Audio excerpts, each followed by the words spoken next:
এবারও ঈদযাত্রায় রেলপথ, জলপথ ও স্থলপথের পাশাপাশি আকাশপথে ফিরবেন ঘরমুখো মানুষ। সড়কে দীর্ঘ সময় ও ঝক্কি ঝামেলা এড়িয়ে প্রিয়জনদের সাথে ঈদ করতে বিমানকেই বেছে নেন অনেকে। পবিত্র ঈদ উল ফিতর উপলক্ষে যাত্রীদের সুবিধার্থে অভ্যন্তরীণ রুটে শিডিউল ফ্লাইটের পাশাপাশি অতিরিক্ত ফ্লাইট পরিচালনা করছে বিমান বাংলাদেশ এয়ারলাইন্স। তবে বেসরকারি বিমান সংস্থাগুলোতে যাত্রী চাপ তুলনামূলক কম। FM বাজিদের report. স্বজনদের সাথে ঈদের আনন্দ ভাগাভাগি করতে ঢাকা ছাড়ছেন প্রায় 1 কোটিরও বেশি মানুষ।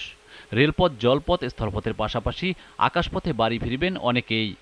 তবে এবছর শিক্ষা প্রতিষ্ঠানগুলো আগে থেকেই বন্ধ হওয়ায় অভ্যন্তরীণ রুটে বিমানযাত্রী কিছুটা কম। যাত্রী তুলনামূলক কম হওয়ায় এবার ঈদে অতিরিক্ত ফ্লাইট পরিচালনা করতে হবে না বলে জানালো বেসরকারি বিমান সংস্থা নভো এয়ার। সৈয়দপুর, রাজশাহী এবং যশোর ঈদের জন্য মূলত এইটাই এই প্রেশার হয়। তো আমাদের এখন আমরা যেটা দেখতে পাচ্ছি, এবার তো ঈদের লম্বা ছুটি, 23 তারিখ থেকেই কিছু ফ্লাইট অ্যাডজাস্ট করেছি, ফ্লাইট বাড়িয়েছি বলা যায় না, আমরা কিছু ফ্লাইট অ্যাডজাস্ট করেছি। যেমন রোজার শুরুতে তো যাত্রী কম ছিল, আমাদের মাত্র 13টা ফ্লাইট চালিয়েছি আমরা।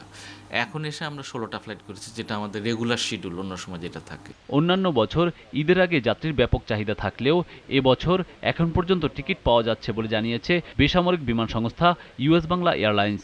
ফার্স্ট টাইম যে আমরা ঈদকে টার্গেট করে কোনো ধরনের একটা এডিশনাল ফ্লাইট আমরা অপারেশন যাচ্ছি না, এটা না ডোমেস্টিক না ইন্টারন্যাশনালি। এই বছর যে প্রবলেমটা দেখছি সেটা হচ্ছে ইন্ডিয়ার যেহেতু টোটালি আসলে ট্যুরিস্ট ভিসাটা বন্ধ হওয়ার কারণে আমাদের যেখানে 32টা ফ্লাইট ছিল, এখন চেন্নাই এবং কলকাতা মিলে আমাদের 5-6টা ফ্লাইট অপারেট করে উইকলি। তো সেই জায়গাটা আসলে ট্যুরিস্ট প্যাসেঞ্জার নাই। সেকেন্ড ওয়ান হচ্ছে দুবাইতে যে ট্যুরিস্ট প্যাসেঞ্জারদের যে একটা ঈদ উপলক্ষে মুভমেন্ট, সেইটাও বন্ধ, কারণ দুবাইতে এখন এই মুহূর্তে ট্যুরিস্ট ভিসাটাও নাই। সব কিছু মিলে আমি বলবো যে ঈদের সময় টোটাল যে এডিশনাল প্রেশার, সেই প্রেশারটা আসলে বাংলাদেশে মার্কেটে এখন বলবো নাই। যদিও নিরাপদ ও আরামদায়ক যাত্রা নিশ্চিত করতে ঈদে বিমান বাংলাদেশ এয়ারলাইন্স অতিরিক্ত ফ্লাইট পরিচালনা করছে। সৈয়দপুর, রাজশাহী ও বরিশাল রুটে 13টি অতিরিক্ত ফ্লাইট যুক্ত করেছে সরকারি বিমান সংস্থাটি। এরই মধ্যে 80%-এরও বেশি টিকিট বিক্রি হয়েছে বলে জানিয়েছে Biman Bangladesh airlines. FM Bayzid, GTV news, Dhaka.